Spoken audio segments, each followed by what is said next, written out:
Let me tell you about our hypothetical client today. He's not single. In fact, he sleeps with his wife every single night. They've got kids, they share a home, he's got responsibilities, but emotionally, he feels completely alone. And late at night, porn becomes the place that he goes to feel again, or to feel something. So, in this scenario, what do you do when the thing you're starving for isn't sex? It's connection. That's what we're going to talk about today on Inner Revolution. Hey everybody, my name is Enoch Fossum. I'm an AMFT intern who specializes in addiction, specifically pornography addiction. Wow, believe it or not. And before we jump in, if you are looking for a therapist or a coach to help you overcome addiction and put it behind you for the rest of your life, then you can go ahead and schedule a free 15-minute consultation down in the description below. And you know what? I don't even know why I say 15 minutes because it ends up going longer than that anyway. So you can schedule one regardless. I think the best predictor for therapy or for coaching is the relationship that we have right here, you and I. So if we have a great relationship, then therapy, coaching, it'll probably be pretty great, which is why the consultation is there to begin with, and which is why it's free to see if we even jive. And if we don't, that's fine. I want you to make sure that you find the best therapist for you or the best coach for you. I'm not going to be everybody's cup of tea, and that is okay. So you can test it out, test the waters. It's been really fun to work with a lot of you. And yeah, I hope that continues. I hope I get to keep working with you. Holy. All right, so today we're going to be talking about something that I hear actually quite a bit. And this goes for, I mainly hear it with guys that are about to get married or that are dating someone who, they're dating a bit more serious, things like that. The myth is if I'm married, I'm not going to struggle with porn. Or when I get married, my porn habits are going to go away. I'm just going to be able to overcome it. Bam, bam, boom. I'm going to be able to give it that left, right, uppercut and call it good for the rest of my life. And I'm never going to have to struggle with it because I'm married, which means I have a sexual outlet. And you can even be dating someone really serious, right? And you guys could be having a lot of sex still and things like that. And you come to find that, well, porn actually won't go away. Or the urge to go watch porn, it's not going to go away. And that's a hard truth for a lot of people to hear. And the reason that's so difficult to hear is because they really don't want to, a lot of the times, if your spouse or future partner doesn't know, you don't want to have to, you don't want to bring that into the relationship naturally, right? I mean, it makes total sense. And you don't want to hurt your partner because generally, you know that, well, if I continue down this path of porn, if I can keep watching porn and it's still in my life when I get married, I know that my partner is probably not going to like that. They might feel hurt, betrayed, all the things. So it makes sense why you would want to hold out for some hope that, oh man, once I get married, I'm not going to struggle with this anymore. But my brother, and if you are married right now and you still struggle, you know that that's not the case. It's not true. When you do get married initially, you're going to have a honeymoon phase, I mean, quite literally in your marriage, but you're also going to have a honeymoon phase away from porn. And the amount of time that is different for everybody. So you could have this honeymoon phase away from porn for a couple weeks or even a couple months. But eventually, it's going to start creeping back into your life. When you start to get comfortable and you have that high of having sex all the time, that starts to become now the norm. Or, I mean, maybe you're not having as much sex anymore as you did on your honeymoon. So we got to come to understand first that marriage, when you get married or even when you get in a serious relationship, that doesn't mean you have automatic intimacy. Okay, sure, there can be sexual intimacy. There's also emotional intimacy. And just because you have this access to sex now in marriage, or if you are seriously dating somebody and you guys are having sex, that doesn't mean that there's an immediate emotional connection there, right? And a lot of people just assume that they're going to think, oh man, like I have all these needs that are going to be met by my spouse. First of all, it's It's not fair to say my spouse is now in charge of all of these needs that I have, because that also isn't true. And we're not really going to talk about that in this episode. Maybe down the road we'll talk more about that. But it's not fair to hold those expectations to your spouse that they're going to meet all of these needs for you. And being in a relationship, getting married, doesn't mean that you're automatically, right after you say I do, going to form this super deep, emotionally intimate and connected relationship. Those are created and fostered and take a lot of effort. It's not just a gimme when you're married. I mean, that'd be cool. That'd be great if it was, right? I think a lot of people would be more willing to get married if that was the case. But no, marriage can be difficult. It can be hard. And it takes effort to actually form an emotional connection and create that emotional intimacy. And so the problem of some of the internal dialogue that we see with people who are married and do struggle with porn, they say things like, oh man, I shouldn't need this, right? Like, what am I doing? What's wrong with me? I'm married, I've got kids, I'm messed up, I'm broken. Or even I've heard things like, man, if my marriage was just better, then this wouldn't be happening to me. I wouldn't want to turn to porn. Porn use in marriage is often less about sexual dissatisfaction. You can have couples that are having sex all the time, but yet the husband still struggles with porn. So what's that about? It comes down to emotional connection, really, at the end of the day with your spouse. Now, I want to start this episode by saying this doesn't mean that once you're now super emotionally connected with your wife that these urges are going to go away and you're never going to deal with porn again, because that also isn't really a realistic expectation.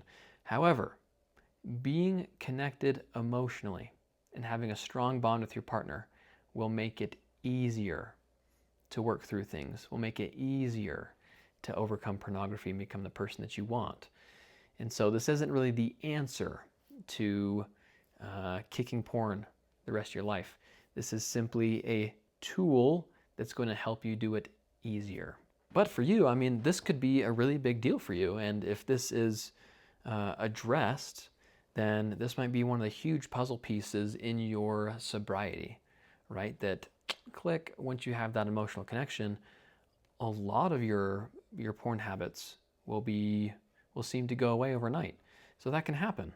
I'm just trying to set the bar really low. So if it doesn't, you don't feel like, oh my gosh, am I doing this wrong? Am I connected with my wife wrong? Am I connected with my partner in a different way that I shouldn't?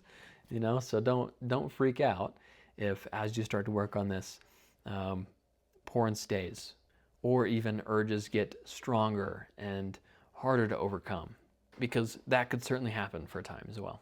So for a minute, I just want to talk about loneliness in a marriage. Sheesh, man, hear that? This chair. That's ridiculous.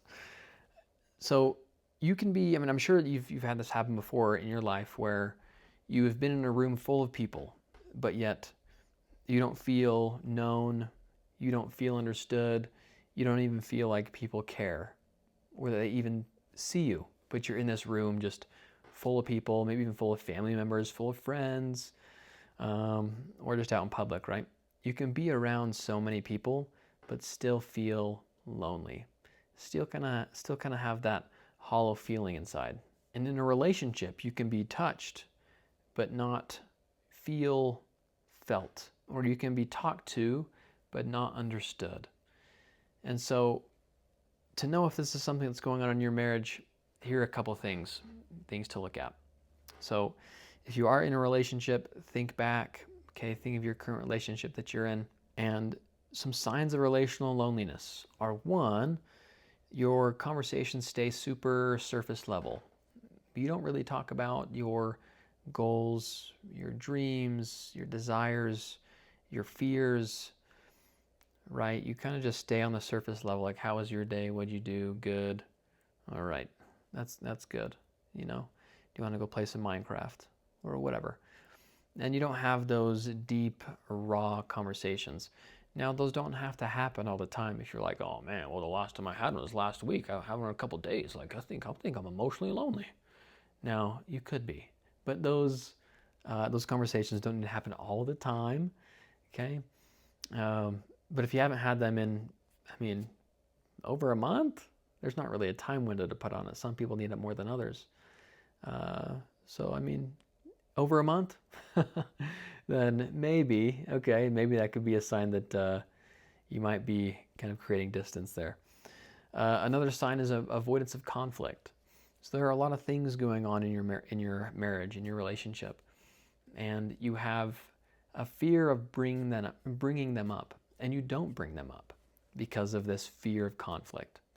And more than likely, if you are trying to avoid conflict, you haven't even brought up the fact that you struggle with pornography, because there's a fear there of bringing up that conflict of, oh man, like what's my wife going to think of me? I have kids. What are they going to think of me if they ever find out? Right? All of these fears, totally, totally valid. Right? I totally understand that. That can also just mean, though, that you're creating this wedge between you and your partner, and it's only going to get bigger the longer that goes. Another sign of relational loneliness can be you feel more like roommates or co-managers, right? And so that could mean you may not be having a ton of sex, or maybe you're having sex with your roommate. And man, I don't know. Maybe that's what you guys do. But that can be a sign where you just feel like, yeah, you're living together, but you're not thriving together. You're not having fun together. That can be a sign of a wedge of creating relational loneliness. Another sign is that things like emotional bids get missed or dismissed, and we'll talk about those more. But for example, an emotional bid could be holding out your hand to hold your partner's hand while you're driving or while you're going for a walk, and your partner doesn't see it, or they see it and don't want to hold your hand, things like that. Now again, you guys, don't take us out of context and think, oh my gosh, my wife never holds my hand, we're creating distance. Like it's like, take a deep breath, all right?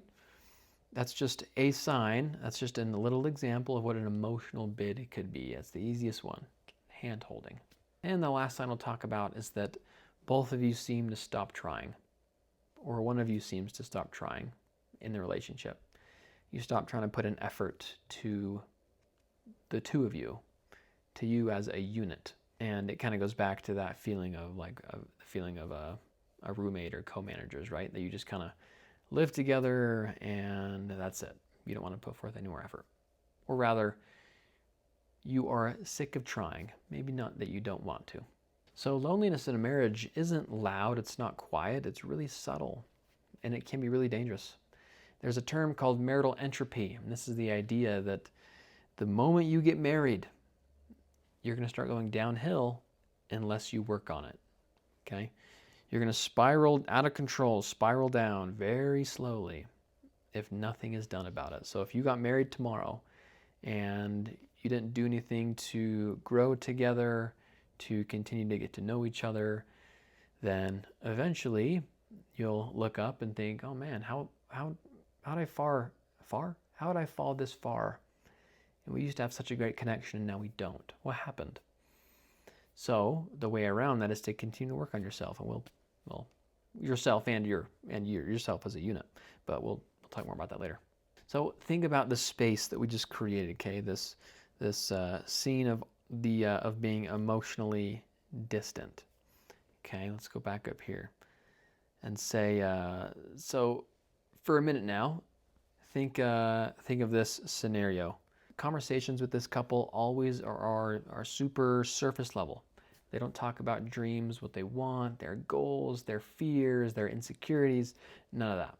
Okay, they stay super surface level. And they never have any conflict. They always avoid it. They're kind of bubbly and maybe even a little fake because they don't even want to try and pretend that they're sad, because that could potentially bring conflict. They don't want that. And they don't really do a whole lot. Sure, they might have sex every now and again, but they don't feel like they are husband and wife. They feel like more just managers. They don't hold hands. They don't hug. Those bids of connection are always missed and dismissed. And eventually, they've gotten to a point where they both have just kind of stopped trying. So boom, you have that scenario. Now, insert porn into the relationship, okay? It doesn't matter which partner which partner struggles with the porn. For sake of this example, we'll say it's the man, okay? Because statistically speaking, that's how it's going to be. So now you have porn that enters, okay? And we've talked about this a lot on the show, but porn creates predictability. There's no fear of rejection, right? It creates a sense of control. You get to decide what you watch. You get to decide what you get off to. It doesn't, porn provides validation. There's no fantasy of, you don't have this fantasy of being desired. You have this virtual person, or even AI now, right? That will validate you and say that you are number one. Your muscles are number one. Okay, first one to name that show down in the comments will get $1 on Venmo. And porn creates an escape from this tension of all of this unresolved conflict, because in your relationship you haven't been bringing up conflict at all. You've been avoiding it. So can you see why here porn would be so, why it would be so appealing, and why it is appealing to so many people, and why it is in so many relationships? Because you take real intimacy, which requires vulnerability. It includes risk. It involves imperfection. It can involve being hurt. Whereas with porn, there's no risk. There is no emotional exposure, and there is an immediate reward that you don't have to work for. So at the end of the day, in this scenario that we have here in front of us, porn isn't just about pleasure. It's about relief from the disconnection that they have in their relationship, in their marriage. And so when porn is involved in a relationship like this, it can make things a lot more difficult, because if you're going to avoid conflict and you're not getting the connection that you need as a human being, then you're going to have resentment over time that doesn't get voiced. You're going to have these small, tiny hurts that accumulate over time, which is only going to add to this resentment that you've created. And you'll start to feel unappreciated and misunderstood. And so all of this just creates more emotional shutdown, a loss of desire for real intimacy, and just an increased pull towards pornography, because that is what is getting them what they need. So here's where I want to bring up an important point. It may sound like I'm just blaming the wife. It's all her fault. She doesn't reply to bids. She doesn't do any of this and that. And that's not true. Okay, the relationship goes both ways. So guys, don't use this as an episode to say to justify your crude behavior. I think a big part of the problem around pornography in a relationship in general is just that it doesn't get talked about, right? Most of the time, the guy's not going to talk about it because there are things like fear of hurting the spouse, like we talked about early on, right? Or there's shame around the porn use, or there's just a lack of emotional language. Like you may not know how to say what's going on, or say what you're dealing with, say what you've been doing over the years, right? If it's been several years that you've been watching porn and in a relationship, you might not know how to bring it up or talk about it without sounding demeaning or doing it in an unhelpful way. Like you may just know how, and that's fine. That's totally normal. Or a common thing is that you might believe that you can handle it, right? You can do it on your own. You don't need anybody. In fact, it might just be better that nobody knows, so you don't have to hurt anybody, and you'll figure it out, right? It'll work itself out. Wrong. It won't, because as we've talked about plenty of times on the show, porn thrives in secrecy, man. And so if you're not telling anybody, if nobody knows, especially your significant other, then that's a problem. And you think that you think that you're not hurting them when you don't tell them, but that's also not true, because it's still going to be affecting your relationship regardless. It's going to make you more distant.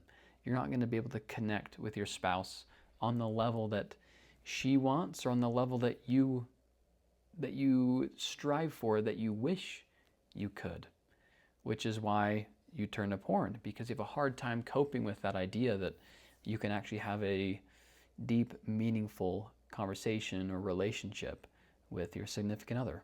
And so things like that result in silent suffering. Both of you, your wife or your partner, yourself, you guys live in these parallel lives. They're different.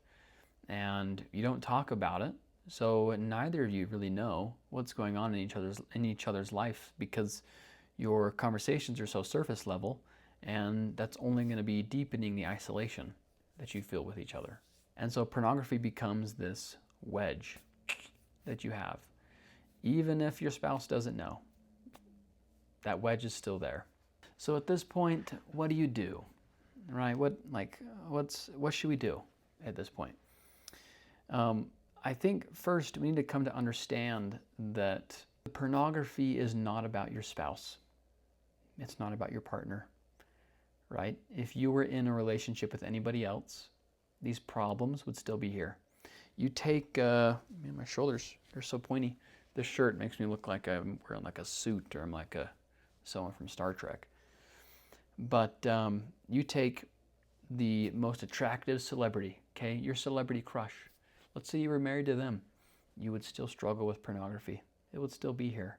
Because remember, it's not about the sex. It's about the connection that you feel, the emotional intimacy that you're able to create. So being able to talk to your partner in a way that's helpful and saying, I feel alone. I don't feel connected to you as much as I want to. That's so much better than saying, I think you're the problem, right?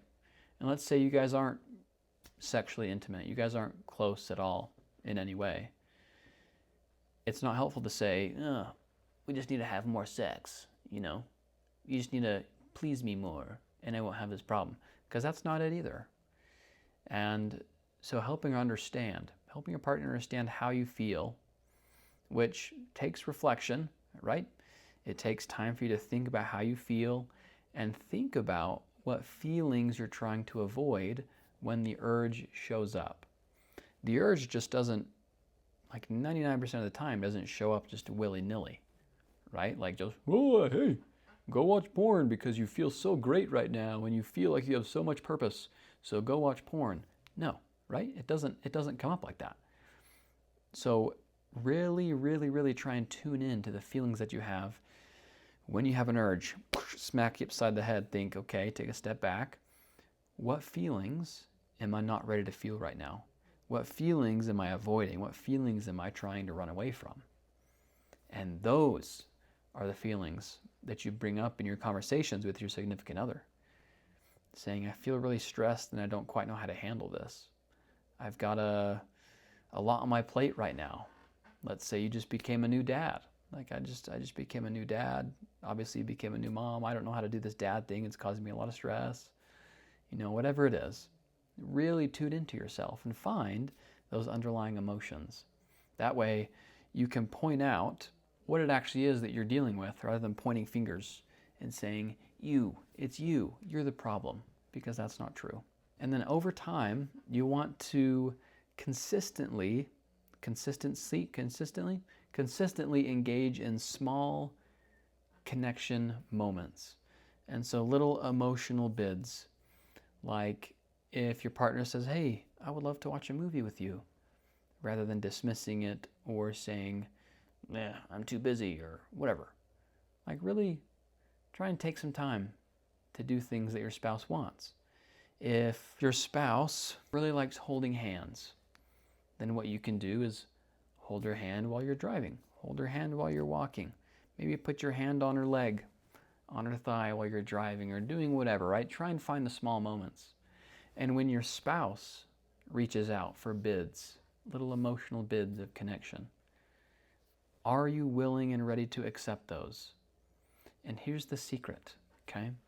Even if you say, oh man, I hate it, I can't do it. That doesn't matter, dude. Accept the bid, okay? You'll thank me later for it. So learn to accept the bids, learn to give the bids, I can do a whole, probably should do a whole episode on this, huh? So after you start consistently trying to connect, okay, with your spouse, and even, I mean, this is kind of out of order, to be honest, but you need to own your behavior, really come to understand that your behavior is wrong and has been hurting the relationship. Don't try and justify it. Don't try and make it seem smaller than it really is. Because sometimes your spouse or your partner, man, I'm just going to use those interchangeably, okay? Your spouse might see this as a betrayal, really. And you might think, oh, dude, it's really not that big of a deal. And maybe that's true, but the feelings that your spouse will have are valid. And so being able to be there for them, have empathy for them, and really help her understand that obviously this is something that you don't want, and this has nothing to do with her, and you're doing your best to try and get through it, and you're here for her. And in return, as your wife feels that support from you, she'll be able to better support you. She'll be able to better support you as you go and learn to create better coping mechanisms, right? As you, along the way, try and connect more with your partner and try and express more how you feel rather than trying to do what the porn has taught you to do, which is to isolate and PMO. And that's obviously not what we want. So all of this at the end of the day isn't about blaming your spouse, blaming anybody for your porn use. It's about understanding the environment where it grows and then changing it and realizing that you have the power to do that. You can. There's always something you can do in any situation. And remember, you are a human being, not a human doing. What you do is not tied to your worth. What you do is not tied to who you are as a person.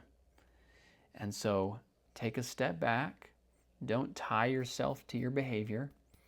And realize that you can become the person that you want, but that takes effort, it takes vulnerability, it takes risk, but it's all in pursuit of becoming the person you want.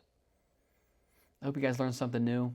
If you enjoy the episode or the show even, go ahead and like and subscribe, leave a comment down below, and I will talk to you guys next week. Namaste. Man, freaking brutal.